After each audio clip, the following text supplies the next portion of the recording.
Bismillah ar-Rahman ar-Rahim. Alhamdulillahi Rabbil Alameen. Wassalatu wassalamu ala Rasulillah wa ala alihi wa sahbihi ajma'een.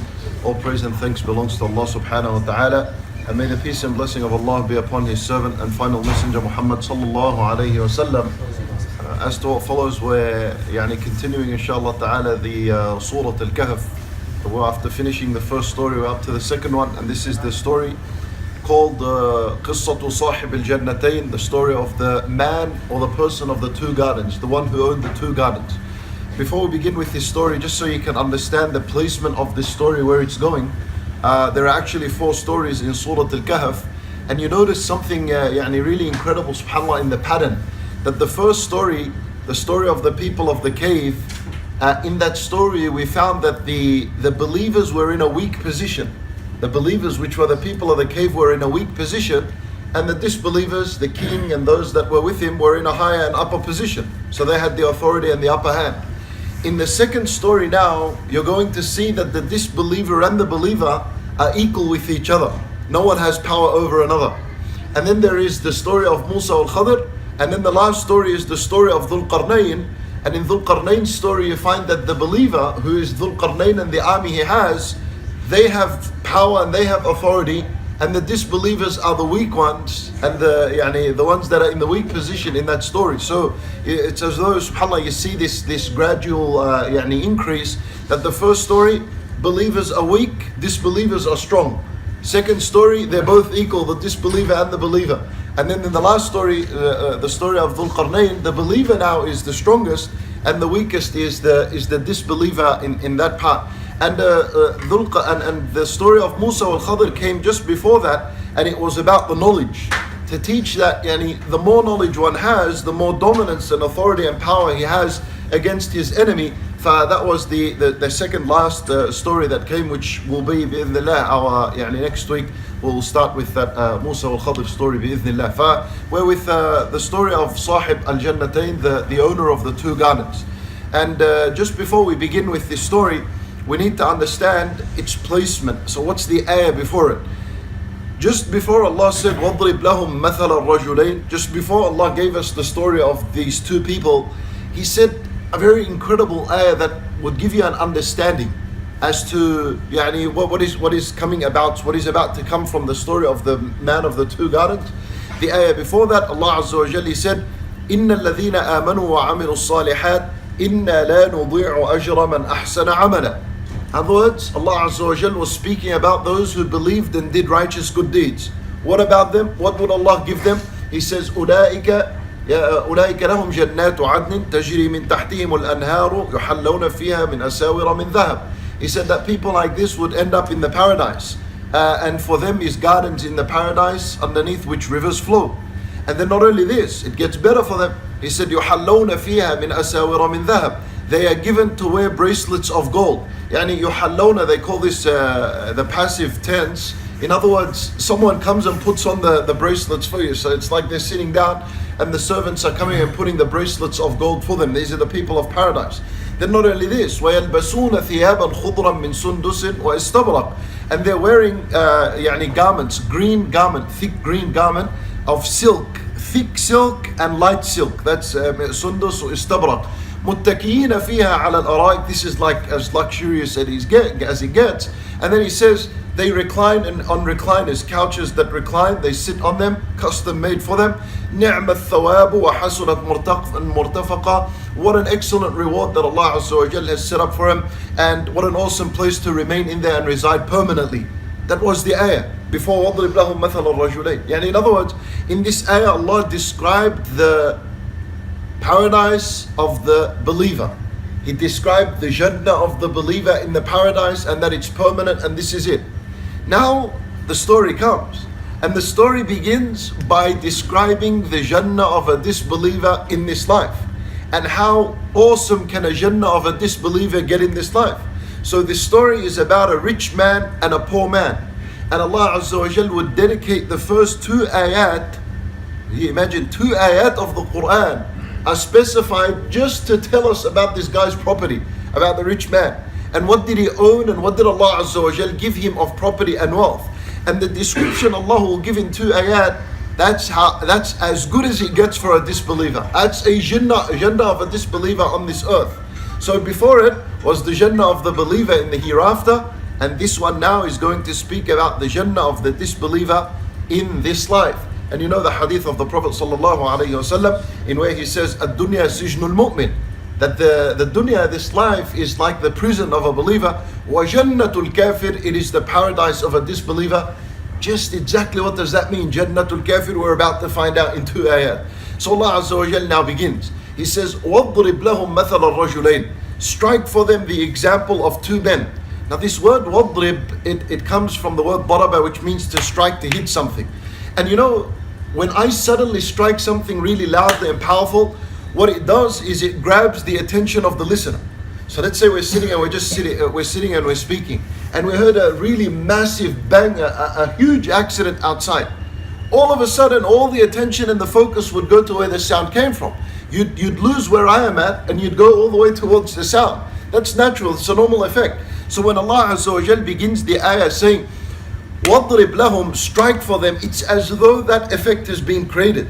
It's like something has been struck, and your attention and your focus has gone right to where the sound is, and this is what Allah is about to say. So this is a means in how Allah Azza wa Jal grabs attention and grabs focus and concentration of the listener. وَاضْرِبْ, now all of a sudden the listener is focused into what Allah wants to say. Now he says what he wants to say. اضرب لهم مثل الرجلين, strike for them the example of 2 men. In other words, what is about to come is really heavy. It's serious. It's a conversation that happened long time ago. Who are these 2 people? Where did they live? What kind of conversation happened? That we'll mention. What location, what time did they exist? We have no idea. And really that doesn't matter, because this is a conversation. Even though it happened many years ago, it still happens until this day. It still happens until this day. The idea is to learn the lessons out of it. And what do I mean by it still happens until this day? That's what I'll clarify. And what Allah Azza wa Jal is teaching in this lesson is really valuable and incredible, and that's what you're supposed to sort of adopt in your life after you hear this lesson and this story and what it contains of benefits and wisdoms. So the story is going to be of a poor man and a rich man. And now the first ayah begins by explaining what the rich man had. Allah said, اضرب لهم مثل الرجلين جعلنا لأحدهما جنتين من أعناب. For one of the 2, this is the rich guy, we made for him جنتين, 2 gardens min a'nab, 2 gardens of grapevine. You know, Allah said jannatain, not bustanain. There's a difference between jannah and a bustan. A jannah is a garden in where there is actually no, there's no bit of, not an inch of soil you can see. A jannah, the entire thing is green. Not an inch of dirt is on it. The entire thing is in use. All of it. Allah Azza wa Jal gave him 2 of them. 2 massive jannatain. If you were to see them, you don't see a patch of dirt in them. Like if you go to your backyard now maybe, or your front yard or wherever it is, you might see some patch of dirt. Somewhere there's some missing grass. There's nothing being planted here. That's called a bustan. A jannah, the entire thing is supposed to be green. Subhanallah, that's the first thing Allah is telling us, that he had 2 gardens of grapevine. So in the entire garden there's just grapevine. The whole thing is grapevine. And you know that already, subhanallah, is something you cannot achieve in this life. Because if you owned land in this life, let's say you purchased a land, you know, you can't use 100% of it. For example, if Masalan in the areas you were to purchase a land in where you're going to build a house or something, then with development there's something called easement. You're going to have to give some meters back to the council, like public space or something. You cannot utilize and use the entire land to build on. Okay, let's say you bought a 5-acre land somewhere in the bush where there's no regulation there. Even then, if you wanted to use it to plant your crop or whatever it is on it, you cannot use the entire thing, because let's say you had 5 acres.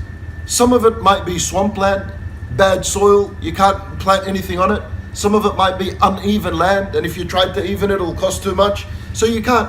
But this guy here, Allah Azza wa Jalla, is suggesting jannatain, the entire 2 gardens, not a single patch of dirt. The entire thing was utilized, and you know what that means. If it's all utilized, then there's a tree in each part of the land, and eventually at the end of the season there's harvest, and therefore there's money. So يعني the entire land put to use, that means it's making more money for him. جنتين من أعناب وحففناهما بنخل, and we surrounded the two grapevine gardens with palm tree, يعني date palm. In other words, this is the one garden, and there are in other words there's grapevine in the middle, and around it or surrounding it there's date palm around it. Why? This acted as a security system. In other words, when there's really strong wind, you know, the grapevine is very delicate, that could easily blow away with the wind. So in order to avoid that, there was date palm surrounding the grapevine, and that would act as a shield, as a hurricane proof, as a cyclone proof, so that the strong wind doesn't enter and damage his grapevine. Well, subhanallah, yani, this is something that we know of the palm tree. It's really strong. It withstands category 5 hurricanes. It withstands. The only tree you'll see is the palm tree or the coconut tree that's also from among the family.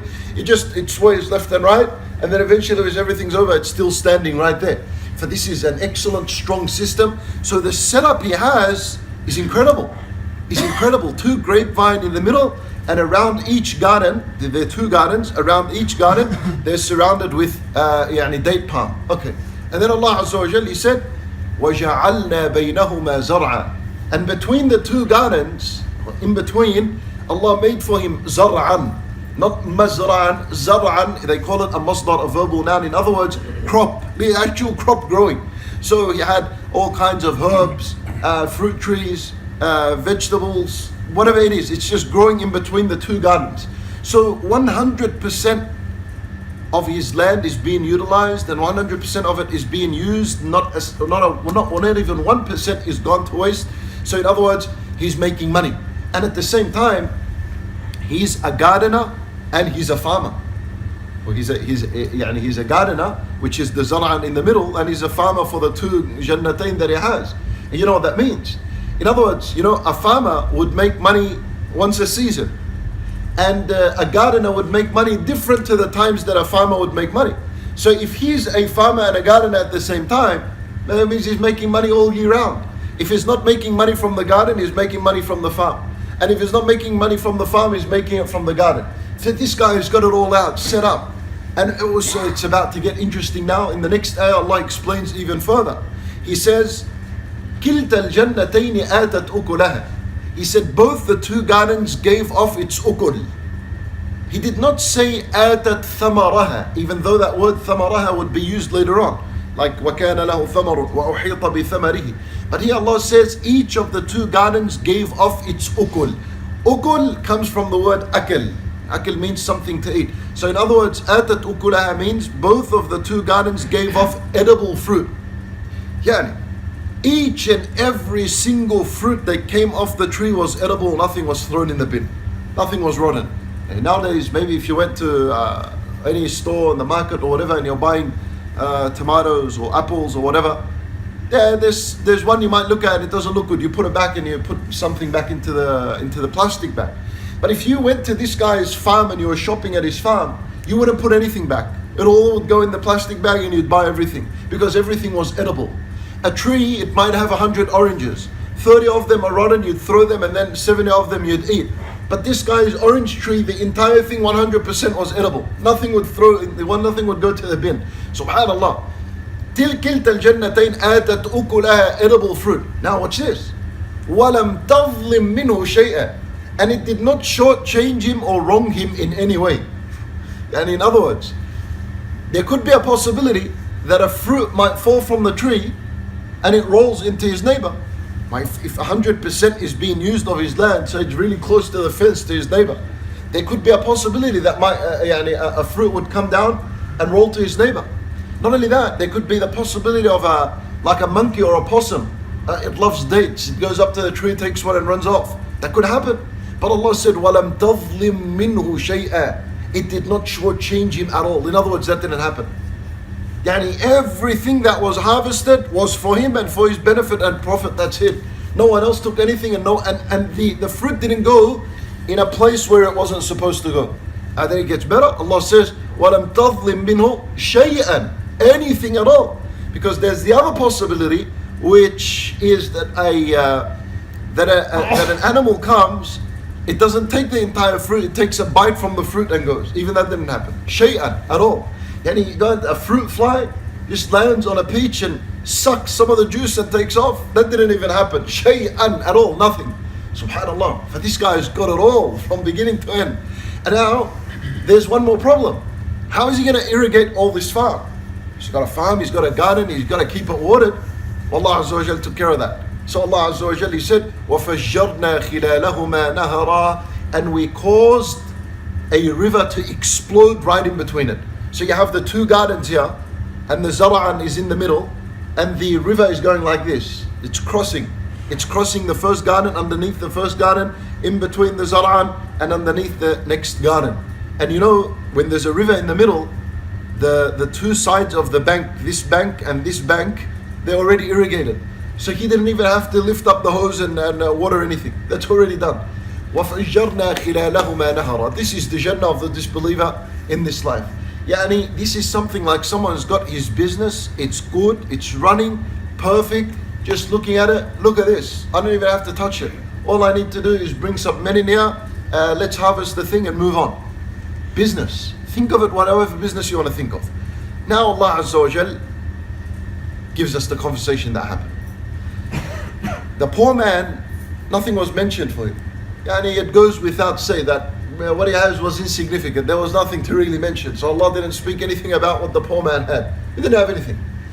Allah Azza wa Jal says, وَكَانَ لَهُ ثَمَرٌ. The rich man, he had thamar, he had fruit.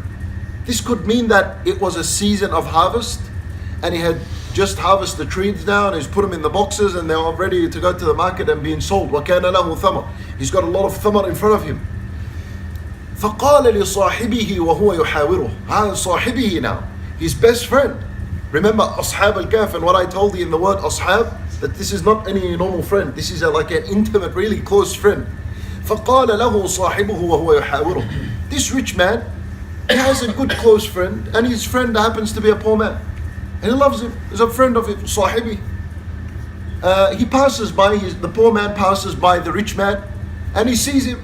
Assalamu alaikum, how's everything? وَهُوَ يُحَاوِرُهُ. This guy, we've got a conversation. Yuhawiruhu comes from the word hara yahuru. And hara means for something to return back.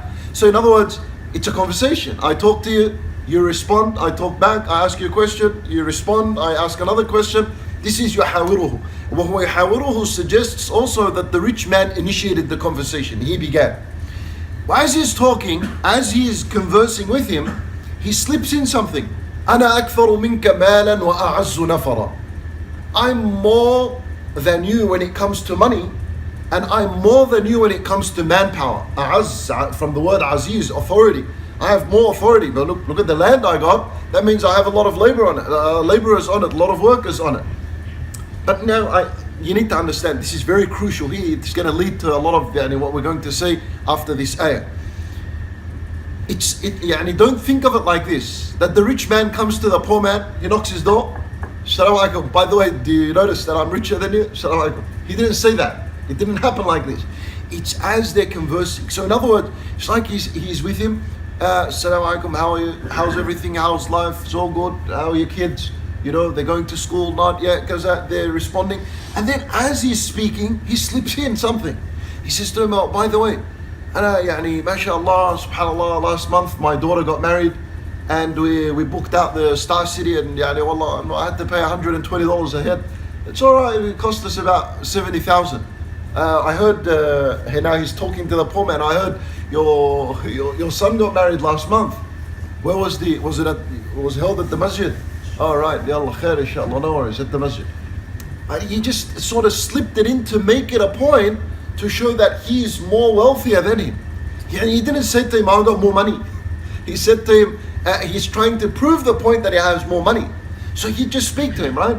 Masalan, he's speaking with him, and he'd say, this is a conversation that happens today among the people. So, wallah, yeah, alhamdulillah, I moved out, I was living somewhere, now I just pay $1,000 a rent a week. Yeah, it's nothing. Maybe we're thinking of moving and getting something bigger. And where you're still at your mum's house? Yallah khair, Allah yassir lak inshallah. This is ana aktharu minka malan, trying to prove a point, right? So someone would say, Allah, I got my Mercedes last week. Well, alhamdulillah, it's the third one in a month, it's still got this engine problem. I'll get rid of it, I'll buy a new one. How's your bicycle? يعني أنا أكثر منك مالا. The idea of أنا أكثر منك مالا وأعز نفرا is to prove yourself wealthier than the other through this way, like that, to make it as a point. أنا أكثر منك مالا وأعز نفرا. Subhanallah, this is very dangerous. The most dangerous and the most the dangerous and disgusting of disease that could ever happen is the rich man imposing his lifestyle on the poor man. This is exactly what happens. The more the rich man talks like this, you know what happens as a result? It's like they now set the standard of what life is supposed to be. For the poor man remains poor and feels poor until he reaches the standard of the rich. So I don't care, I'll get into debt, I'll do this, I'll do that for my wedding, I'll do whatever it is, just so I can get to that standard that the rich man set up and he imposed his lifestyle on me. Well, very dangerous. Allah Azza wa Jalla is teaching us the corruption from the very beginning. Subhanallah, ay sahib, didn't he say فَقَالَ لِصَاحِبِهِ? What kind of sahib is that? The story before, look at Ashab Al Kahf, how they were, different to this sahib now. Ashab Al Kahf were together, taking care of each other, looking out after each other. Actually, as a matter of fact, when the Quran introduced us to the idea of sahib, it told us that a sahib is always there with you, he feels for you. Like in Surah Al-Tawbah, Allah Azza wa Jalla, He says, إِذْ يَقُولُ لِصَاحِبِهِ لَا تَحْزَنْ إِنَّ اللَّهَ مَعَنَا. When the Prophet sallallahu alayhi wa sallam wa Abu Bakr radiallahu anhu, they're in the cave. And then Abu Bakr is worried.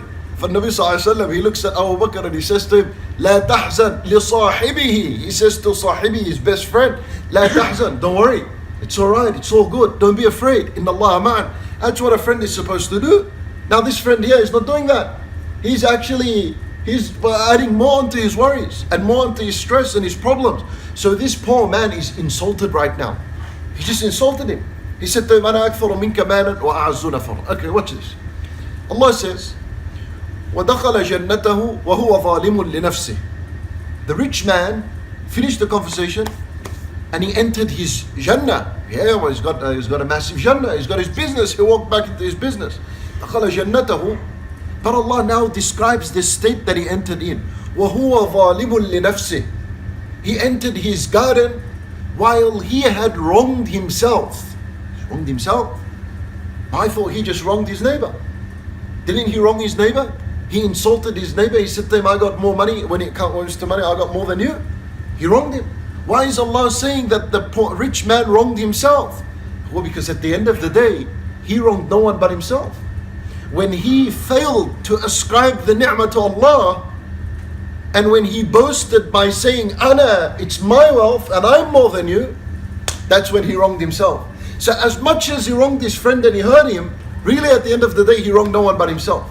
And Allah Azza wa Jalla said, وَهُوَ ظَالِمٌ لِنَفْسِهِ. He failed to mention this is all from Allah. He failed to do that.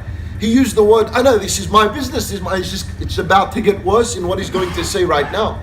And by the way, when you read the first two ayat, you're not supposed to be thinking, oh, mashallah, this guy was really smart, he had it all set up. We weren't supposed to think like that. You were supposed to think, mashallah, Allah really blessed this guy. Because the first two ayat, when Allah spoke about this guy's property and asset, Allah Azza wa Jal used the plural we, He referred to Himself. He said, جَعَلْنَا, we made for one of the two. Right? وَحَفَفْنَاهُمَا, and we surrounded the two gardens with date palm. وَفَجَّرْنَا, and we caused the river to explode. Allah took credit in the first two ayat for Himself. I did all this for Him. And now He's saying this is all mine, أَنَا أَكْثَرُ. For this is where he wronged himself. This is where he stuffed up and where he gone wrong. وَدَخَلَ جَنَّتَهُ وَهُوَ ظَالِمٌ لِنَفْسِهِ. Now look what he says. قَالَ مَا أَظُنُّ أَن تَبِيدَ هَذِهِ أَبَدًا. As he walks in, he says, I don't think this will ever end. أن تبيد, بَادَ يَبِيدُ, meaning for something to end. He looks at it and he says, I don't think this is ever going to finish. Or this garden is ever going to come to an end. Look at it. Look at it. Look at the way it runs, the way I've maintained it, the workers I got, the employees, the taxes I got, the accounts, everything is running, all good. Nothing's going to happen to it. This is, well, think of it as a garden, think of it as another business you have, whatever it is. That attitude of walking in, and seeing that I've got everything in place and this can never ever end, not in my time.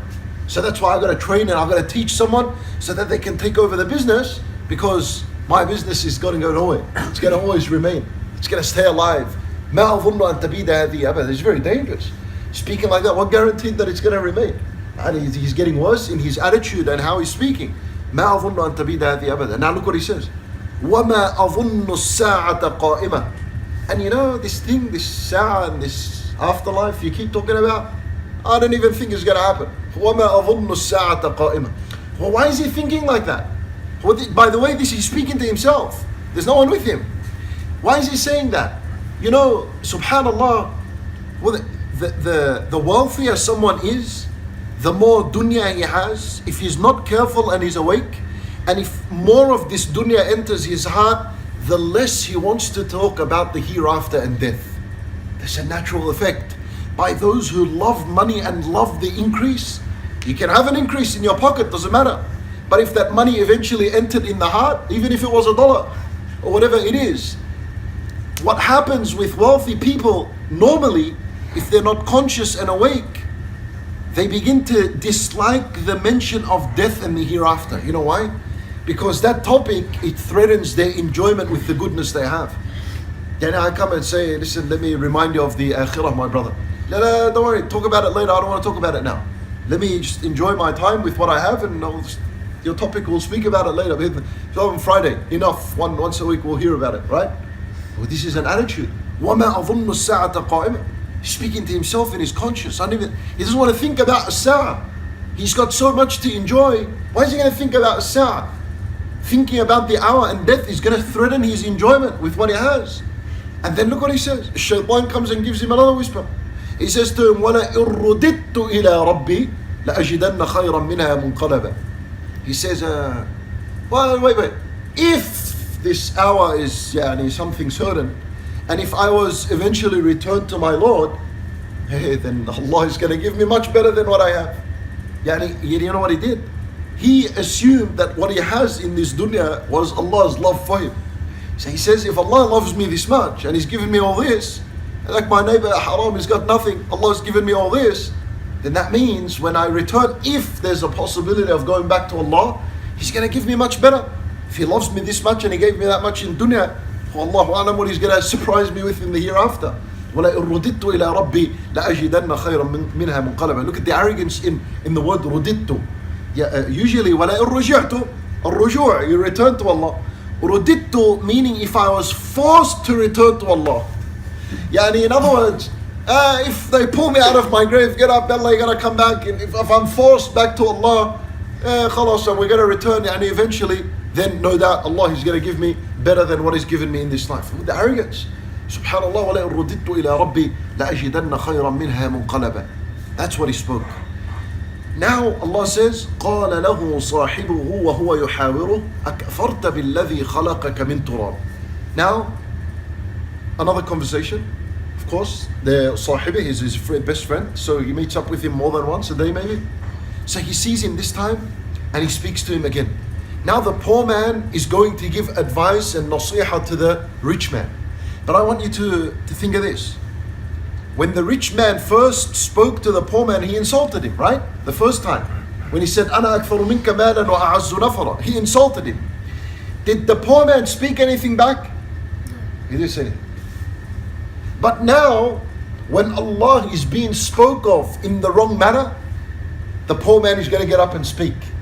In other words, what the poor man is teaching us, humility, subhanallah, that if someone insults him, hey, don't worry, insult me as much as you want. Or talk about me as much as you want. Or slander me and put me down in front of everyone as much as you want. I'm not going to talk. I'll give it fi sabilillah, it doesn't matter. But if you're going to talk something bad or against Allah, well, I've got to get up and talk to you now. Now I'm going to give you a nasiha. SubhanAllah, we learn a lot from the character of this poor man. That when he was insulted, he swallowed it. Doesn't matter. Insult me from now until whenever you want, because you're only wronging yourself. He really didn't wrong me at the end of the day. But if you're going to speak and have some deviant ideas about Allah, and that the hour is not going to happen, and that this garden will never end, And if you are forcefully returned, how dare you speak like this to Allah Azza wa Jal? No, I'm going to stand up and give you nasiha right now. So he gets somebody, says to him, أَكَفَرْتَ بِالَّذِي خَلَقَكَ مِن تُرَابٍ. Did you just believe? وَكَفَرْتَ also means كُفْرُ النِّعْمَةِ, يعني ungrateful. Have you become ungrateful to the one who created you from turab, from dust, from dirt?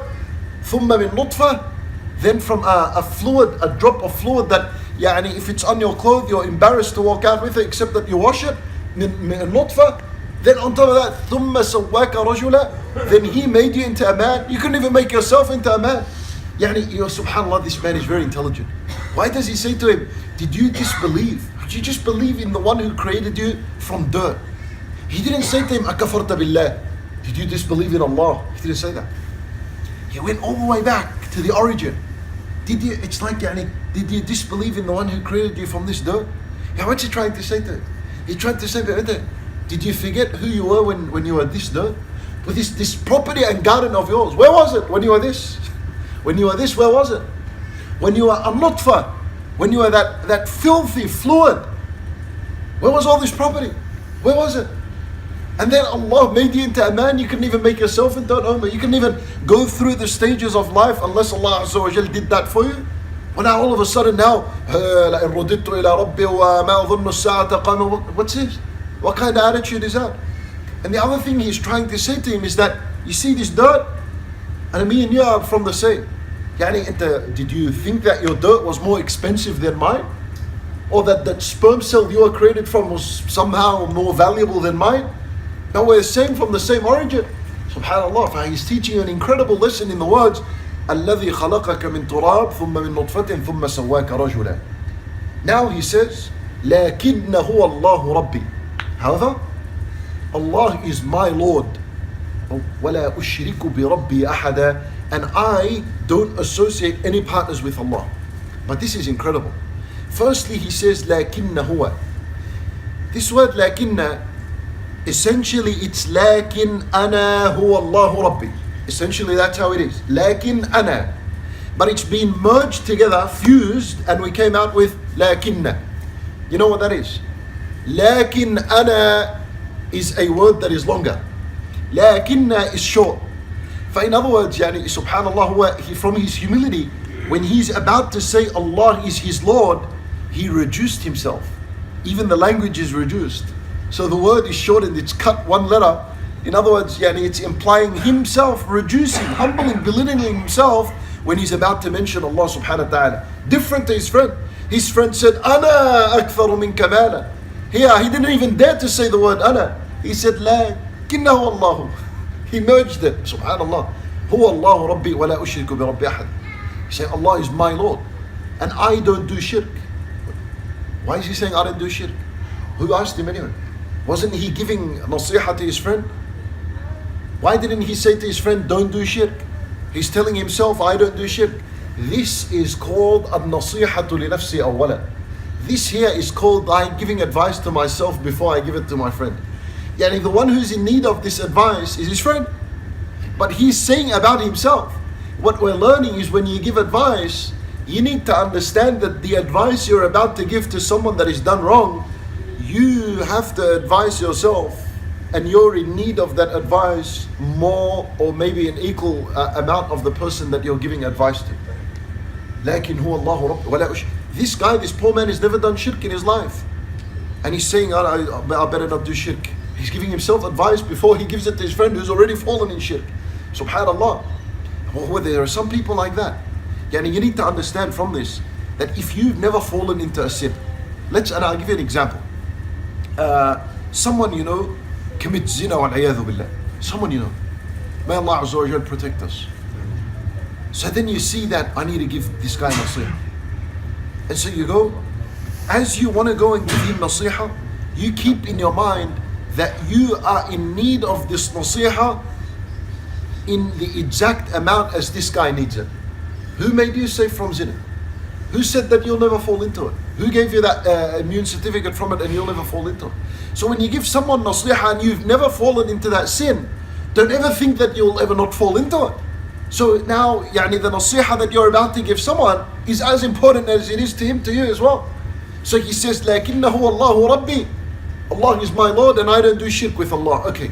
Now in other words, what he's trying to say, he's giving nasiha to his friend, you just did shirk and you shouldn't have done shirk. What kind of shirk did this friend do?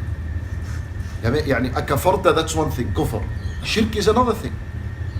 You got to solve that. What shirk did this rich man do? يعني when the rich man he spoke, he said, وَلَئِن رُدِدْتُ إِلَىٰ رَبِّي. If I was returned to my Lord. He wasn't a mushrik. He believed in one Lord. He wasn't a mushrik.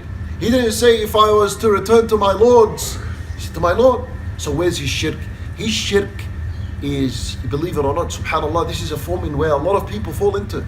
His shirk is shirkun fit tawakkul. Shirk in reliance upon Allah subhanahu wa ta'ala. Where did that happen? When he said that I have more money and I have more manpower and this garden will never end, that is shirkun fit tawakkul. He relied on his money and he relied on his garden to live forever. He didn't rely on Allah Azza wa Jal solely. And this, a lot of people fall into a shirk fit tawakkul. Shirk fit tawakkul is a shirk that's a minor. It doesn't make someone a kafir.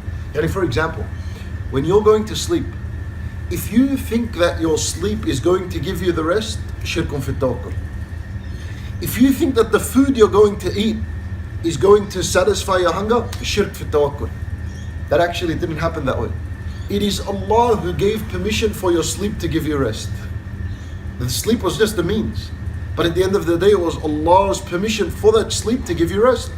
That's why He said, وَجَعَلْنَا نَوْمَكُمْ سُبَاتًا. We made your sleep a rest, not the sleep itself. Otherwise, look at this. A fire is supposed to burn. It doesn't. It only burns by the permission of Allah. This is why Ibrahim a.s. wasn't burnt when he was thrown in the fire. A knife is supposed to slaughter. That's what you think. But it only slaughters by the permission of Allah. This is why when Ibrahim ran it across Ismail a.s.'s neck, it had no effect because Allah didn't give it permission to slaughter. When you sleep, it is Allah who made the sleep give you rest. This is why 1 hour could be enough. And sometimes people would sleep for 10 hours and still he got no rest. This is why a few morsels of food could be enough to satisfy your hunger. And then eating an entire plate and 2 and 3 and still the guy gets up and he's still hungry. Then Allah Azza wa Jal didn't give permission for that food to satisfy that person's hunger. So it was all happening by the permission of Allah. Shirkun fit tawakkul, avoid it and understand that every single thing you do in this life is under the permission of Allah. That the money that is coming into your pocket, it's not because of your qualification or because of your experience or my connections or my contacts, or it's not because of all that. It's because Allah willed it and chose it for you and didn't choose it for someone else. That's it. That's as simple as it is. So now he teaches him that lesson. He says, وَلَا أُشْرِكُ بِرَبِّي أَحَدًا. I'm not like you. I got a farm, I got something, but I don't rely on it. Doesn't matter. And at the end of the day, I'm relying on Allah. I didn't guarantee my akhirah like you. How crazy were you, man? I didn't do that. وَلَا أُشْرِكُ بِرَبِّي أَحَدًا. Now he says to him something. He says, وَلَوْلَا إِذْ دَخَلْتَ جَنَّتَكَ. Now he's giving him real serious advice concerning this rich man. He says to him, why wasn't it the case that every time you entered your garden, why didn't you just say, مَا شَاءَ اللَّهُ لَا قُوَّةَ إِلَّا بِاللَّهِ? Well, it was simple. It was simple. How come? How come every time you didn't enter the garden? Why couldn't you just say, مَا شَاءَ اللَّهُ, whatever Allah wills, لَا قُوَّةَ إِلَّا بِاللَّهِ, there is no power except with Allah? Is that hard? Could he have said that? You know what he's, هو ما شاء Allah, he doesn't, don't understand that in the sense of, you look at something nice, ما شاء الله تبارك الله, not that meaning. ما شاء Allah, he means whatever Allah wills. In other words, instead of saying, what did the rich man say? What was his poison? What did he say? What were the words he said? What was the rich man, what was the words that he spoke that were wrong? أنا أكثر منك مالا أنا أكثر منك مالا وأعز نفرا. That's the wrong thing he said. Now the poor man is telling him, you should have replaced those two phrases with ما شاء Allah. In other words, don't say أنا أكثر منك مالا. Replace that with ما شاء Allah. ما شاء Allah means whatever Allah wills. So in other words, every time you entered your garden, you should have said, Allah willed for me to be rich and Allah willed for my neighbor to be poor. Well, alhamdulillah. That's ما شاء Allah. You should have thought of it like that it's Allah who made you rich and Allah who made him poor. And instead of saying وَأَعَزُّ نَفَرًا, I got more manpower You should have said, La quwwata illa billah. There's no power except with Allah. Not with your workers and who you have on the farm. It's only with Allah. So he gave him a replacement. Don't say, Ana aktharu minka malan wa azzu nafara. Replace it with, Ma sha Allahu la quwwata illa billah. Then he said, In tarani ana aqalla minka malan wa walada. But if you look at my situation, I'm not denying it. I have less when it comes to money. Ana aqallu minka malan. I got way less money. I got nothing. And then he said to him, Wa walada. In other words, now I'm so poor on the farm, I got my kids working. Allah, get up in the morning, home. I got my kids working. In other words, when you have your kids working, what does that mean? It means you're really doing it tough. You couldn't even afford someone to come and work on your farm. You got your own kids working on the farm with you, really, really poor. And he acknowledges it. And why am I going to shy away from it? This is what Allah willed for me, to be poor. وَأَنَا أَقَلُّ مِنْكَ مَالًا. And he mentions it. He says, أَنَا أَقَلُّ مِنْكَ مَالًا. He's proud of what Allah Azza wa Jalla has given him. Even though I'm poor and I got way less than you and I got my kids working and I'm really struggling and tough and doing it whatever hard, doesn't matter. And I'm happy with that. That's the situation. That's what Allah has chosen for me. No worries. I'll make goodness out of it, and bi'idhnillah, this situation enters me the paradise. Always sees a good side to it. أَنَا أَقَلُّ مِنْكَ مَالًا وَوَلَدًا. Now watch this. It's about to end. So the poor man, he says to the rich man, he continues his talk with him, he says, فَعَسَى رَبِّي أَن يُؤْتِيَنِي خَيْرًا مِنْ جَنَّتِكَ. He says, look, perhaps Allah gives me better than your gardens. Could happen. At the end of the day, isn't al-quwwa illa billah? Powers with Allah. Could happen any day. Allah could give me better than your garden in an instant second. Wait. أو يرسل عليها حسبانا من السماء. Allah also could send down a husban from the sky. Husban is a timely destruction. In other words, Allah could send down a destruction from the sky in your garden. That's also possible. Why not? If Allah quwwata illa billah could do whatever He wants. He's not making dua against him. Be careful. The poor man is just telling him what Allah can do. And Allah is hearing all this. And He says to him, أو يرسل عليها حسبانا من السماء فتصبح صعيدا زلقا.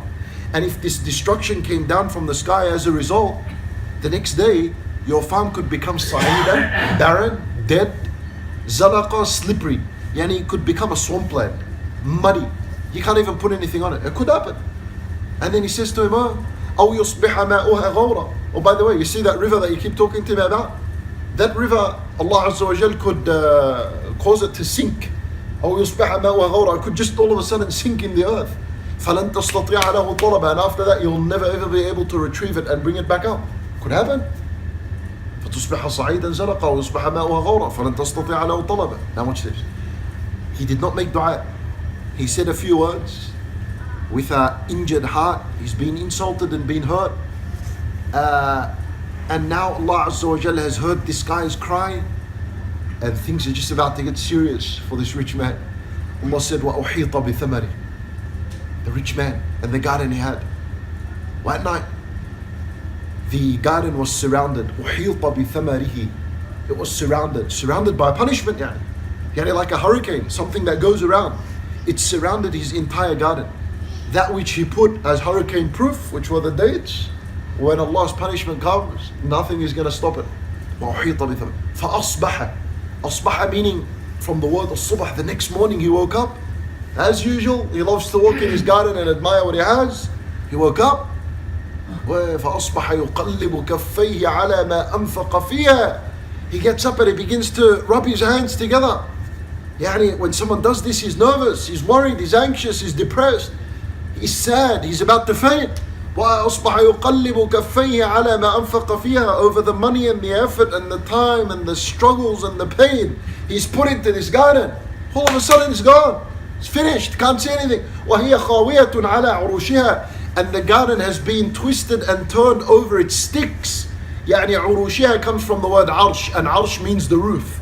The top of the palm tree became the lowest thing. The entire thing had just collapsed. Everything is gone. Wow, subhanallah. فأصبح يقلب كفيه على ما أنفق فيها وهي خاوية على عروشها ويقول يا ليتني لم أشرك بربي أحدا. ويقول, present tense. In other words, he kept crying and repeating over and over again. يا ليتني لم أشرك بربي أحدا. يا ليتني لم أشرك بربي أحدا. Subhanallah. See, now he acknowledges his shirk. And ulama, rahimahumullah, they divided into two opinions. Some of them said that his tawbah was accepted. Some said it wasn't because it wasn't sincere. Only when Allah destroyed it, now he got up from his shirk.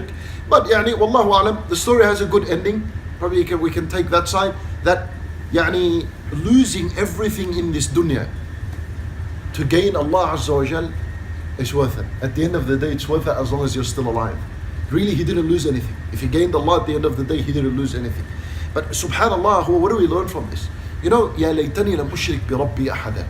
Well, as a Muslim ummah, as a community, as a Muslim ummah, population all around the world, Muslim ummah owned so much. We had so much, right? Yani countries were under our authority. Spain, masalan, was an Islamic country. We, the old man, he knows it all. Subhanallah. How much did the ummah of the ummah of the Prophet ﷺ have? We had so much. They had the Khilafah al-Islamiyya, just since the Prophet ﷺ's death up until just recently. Islam was running perfect and fine, and we had so much. And you know what happened in the last few decades and centuries? We just started losing everything. Everything started going.